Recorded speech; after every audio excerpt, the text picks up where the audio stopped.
Hello and welcome to yet another special conversation of Raisena Dialogues, where News9 Plus at Raisena 2023 is interviewing eminent personalities. A lot of emphasis has been on digitalization, on drones, on artificial intelligence as well, but most prominently on cyber attacks and on India's preparedness around these cyber warfare. And joining us is a very eminent personality, Jitin Jain, who's an expert on cybersecurity and has been advising the government of India as well. Jitin, thank you so much for joining us. Thanks for having me here. I want to begin by asking you, Jitin, about the Raisena dialogue. Convergence of ideas, convergence of global leaders and think tanks as well.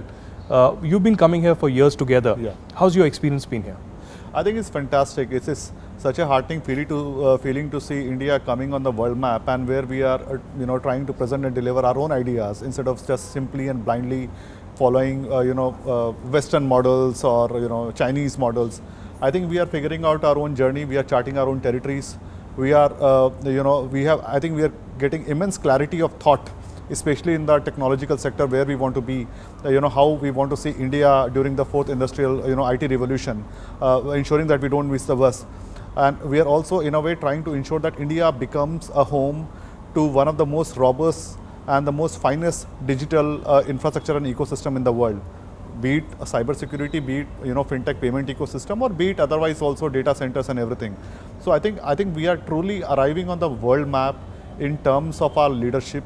We are transitioning from being known as a one of those third world countries which was the biggest home of outsourcing outsourcing superpower. We are now becoming seen as a home of the finest entrepreneurs in the world. We are seen as a home of one of the most robust and developing startup ecosystem in the world.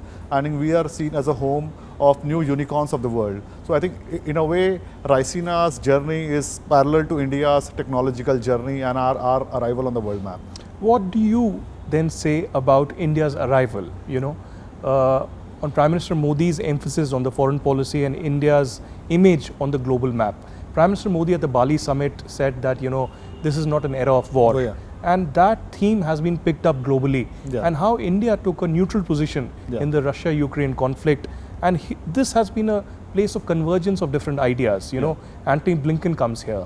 Sergey Lavrov comes here. There are several other global leaders. So this is perhaps a platform. And I think it was a moment of their first meeting after the war, where Russian and American foreign ministers were meeting, and that too in India. Yeah. So that shows us, Foreign Minister Jaishankar said that when you stand in India, probably you see the lighthouse with much more clarity. So I want to also ask you about India's preparedness, about cybersecurity policy, and how do you see, are we recognizing the challenges and potential challenges that are coming our way? Because of course we know the bureaucratic hurdles and the delays, the red tapeism that happens, but do you think that we are well prepared at this particular stage, or do you think that we are still waking up to it? I think there is no a binary 0 and 1 answer to it.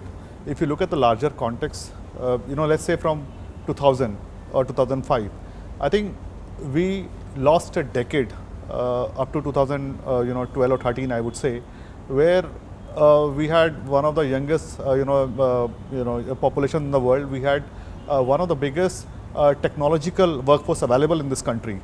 We were simply not able to transition that workforce into a high-skilled technology or cybersecurity workforce. We had IT engineers, IT specialists. We didn't have a highly skilled workforce which was available. We were running call centers and doing outsourcing jobs. The second problem was were not able to transition our people into entrepreneurial roles, into startups.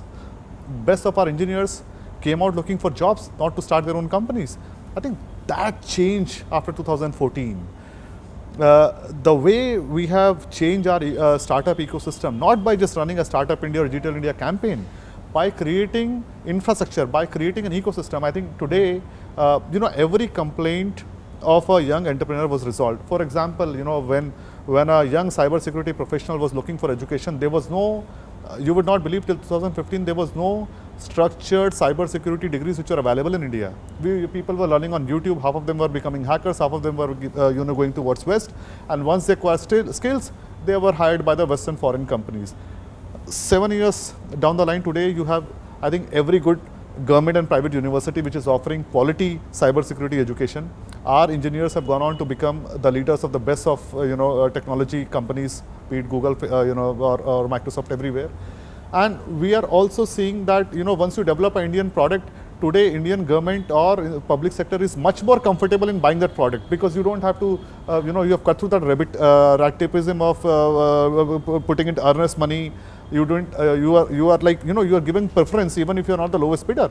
So I think the kind of support you needed, the kind of holding hand you needed for Indian entrepreneurs is now becoming available by the government. Government is now, at least in startup sector, seen as a facilitator, not as an obstacle to start your own companies. Third, what is changing, I think, the way we have digitalized our economy in last 7 years, every public service today is available online in a transparent manner, right from making ration cards to applying for Aadhaar cards to even buying and stuff on GEM network, or even applying global tenders what we are issuing transparently on the web portals. So I think corruption has come down. Opportunities have become equally available to those in the urban cities as well as in the rural areas, those who are beginning their journey as an entrepreneur, or to the people who are running billion-dollar companies. So that ecosystem is available. And so far as cybersecurity is concerned, I think, if one has to be honest, probably at the speed which Prime Minister is trying to digitalize the economy and the fintech ecosystem, our bureaucracy has not been able to match the speed to impart cybersecurity awareness, hygiene among the citizens, as well as prepared India to defend its critical infrastructure in case of a onslaught from hostile neighbors we have on both the sides. And they are powerful technological adversaries, not just random ones. And both of them has got good amount of skilled manpower to launch cyber attacks on India. So I think that is where India is facing a challenge. Both, in terms of two threats, one is sabotage and espionage. Espionage has gone on from last 2 decades, primarily from China and Pakistan both. But when it comes to sabotage, disrupting critical infrastructure, trying to hack power grids, ransomware attacks on AIMS, you are seeing much more aggressive China trying to get into India's critical infrastructure. And I think we are trying to hide this issue under the carpet.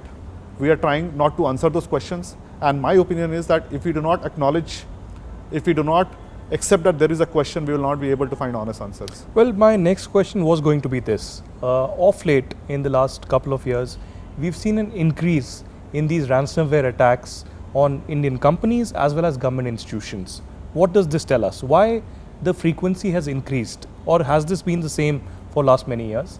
And in particular, the attack on AIMS, how serious was it? You must have studied it in greater detail. The kind of system that completely collapsed, at least for a few days. What does this tell us? And are we now prepared at least, or waking up to the realization that there could be several such attacks in the pipeline? We have to, look the attacks on power grid and our other critical infrastructure in a different perspective, and ransomwares altogether in a different category. Because so you need highly skilled professionals and trained hackers and great amount of institutional and state support to carry out attacks on critical infrastructures like power grid, or critical water facilities, or even ecosystem on telecom networks and all. But ransomware, in my a decade of experience, I can safely say that you don't need a highly skilled guy, not even a group of guys, to launch a ransomware attack. Today, ransomwares are available on rent. So you can hire a, buy or subscribe to a quality new, highly threatening ransomware by paying some subscription. And then you launch a massive attack on, say, 5,000, 10,000 people by sending them random emails or some spoof links. And whatever ransom is being paid is being divided among the attacker and the guy who had provided the ransomware on rent. So in my opinion, I think countries like China, this is my opinion, I don't think they will do ransomware attack, because when it is ransomware, it is more to do with the ransom. You're looking for money. $10,000, $1,000, or $1 million, whatever it is for money. At the end of the day, you are not able to steal data. You are only able to encrypt data and ask a ransom, holding data as hostage and asking money to release that copy to you. You're not actually kidnapping the data itself or stealing a copy of it. You're only able to encrypt it. And most of the times, attackers do not know the identity of victims. So they send a mail to 10,000 people, but they don't know which one has opened the email, unless and until you send a sample of file. They don't know whether the institution which has where the ransomware got opened, is it a machine of a low-level clerk or a director of that institute, or a critical system. They don't know that, and that is where the advantage lies to just fool them around or negotiate or do whatever. But the question is, I don't think a country like China will launch as a state, I'm telling you, as a state agencies or MSS, will be behind these ransomware attacks, because they will be more interested in hiding their tracks and espionage, stealing information, keeping a low track, and having a long-term view or a long-term access to your systems, or even planting a malware to disrupt in the wartime. They will not indulge into theatrics of defacing a website. I think that is mostly done by these low-grade Pakistani hackers who are looking for 5 minutes of fame on TVs and papers. But if you look at Pakistan today, the way their economy is into tailspin, Pakistanis engineers are losing jobs. They do not have ways to earn money. So I think more and more Pakistanis who are running out of money, that technical power will indulge into this short money-making attacks. And you will see a widening surface area of ransomware attacks. But in my opinion, mostly they will originate from low-income economies like Pakistan or adversaries. I personally do not agree to this hypothesis that a state like China will carry out an attack on a premier Indian medical institution, that too when you're not in a direct war, just to show some theatrics or get some ransom. I think they have got enough money on that. That's my opinion. Speaking about China and Pakistan, Jiten, and looking at the national security apparatus at the very top level, perhaps the National Security Council and the policy framework setup, any imminent attack, either from China or Pakistan or any other adversary, are we prepared for that? Are we prepared to tackle that kind of a situation or preempt what could happen? Honestly, no. And when we say that I don't believe ransomware attacks came from China, does not mean that we are giving them a clean sheet. I am saying they are a much bigger threat. Right. They are a more sophisticated actor.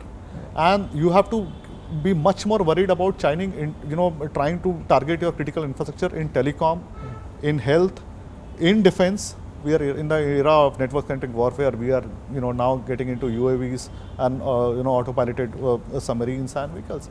So that's a constant threat. And second, I think apart from their highly skilled attacks in terms of malwares or compromising of systems, the problem here is multifold. I think we are one of the, growing economies which China is hostile to, and still we have huge dependence on Chinese systems, Chinese components, Chinese routers, Chinese critical components in our power grids, our telecom systems. And I think Government of India, if you see when 3 years ago after Galvan, when they banned Chinese apps, I saw a lot of politicians making fun of it. They say that Modi ji to cosmetic war kar rahe hain. 3 years down the line, when you see Chinese locking up Jack Ma and he being not able to do anything, Chinese, a founder of a well-known Chinese fintech company disappearing for months, you realize that these companies which are running these private apps, which have got capability to tomorrow turn your phone into a spy phone, these are dual-edge apps, right? They would have 100% complied with any PLA's directive to steal data, carry out any sort of data reconnaissance. And mind you, all these companies have got a CCP committee on board. All these companies are bound by the Chinese Cloud Act. And PLA is not an army of a state. It is a private armed guerrilla wing of a communist party of China. So I 100% believe that Government of India moved in a very timely fashion to ensure that the Chinese apps which were spreading like a virus on Indian mobile phones, at times addicting our young generation, were done away with. Not only for the security reasons as well as for the economic reasons. Second important issue or the step government took was to in a way ban Chinese equipment in the telecom sector by white labeling a list. I think that was long due. We should have done it 10 years ago so that we had not become dependent. But anyways, we have done it. I think the third step has now to move into the power sector, where we have to carry out analysis that how much dependence we have today on Chinese components. Second, we also have to carry out an assessment that how much dependence we already have today because of the previously bought Chinese routers and telecom switches and equipments, both in private sector, public sector, as well as the civilian sector, in the routers what we have in our home. So I think if we move wisely, I think every Chinese company you ban today in India, a technological company, you are shutting down the door to a prospective spy. So, and in my opinion, I think the best way to take China is to have enough capacity and capability to protect your critical infrastructure, detect it timely and outcut it, and admit it, and probably expose and name and shame them in public, the way US has been doing it. I am surprised today that we hardly have any FIR against Chinese actors, despite of so many attacks in the last 10 years being talked about. I don't think we even have a single FIR naming Chinese actors. I mean, there may be some exceptions on this Bitcoin frauds and all those things, but that is more of an economic threat. But when it comes to targeting your power grids, your telecom sector, not only we are not acknowledging the attacks, we are not filing FIRs, we are not investigating, and we are not even coming out with the dossiers. We are not even exposing them in public. I think we must start doing it, not for today, maybe for the future generation to come. Right. Finally, you spoke about capacity building. One of the areas where we are trying to gear up is the drone technology, as well as artificial intelligence.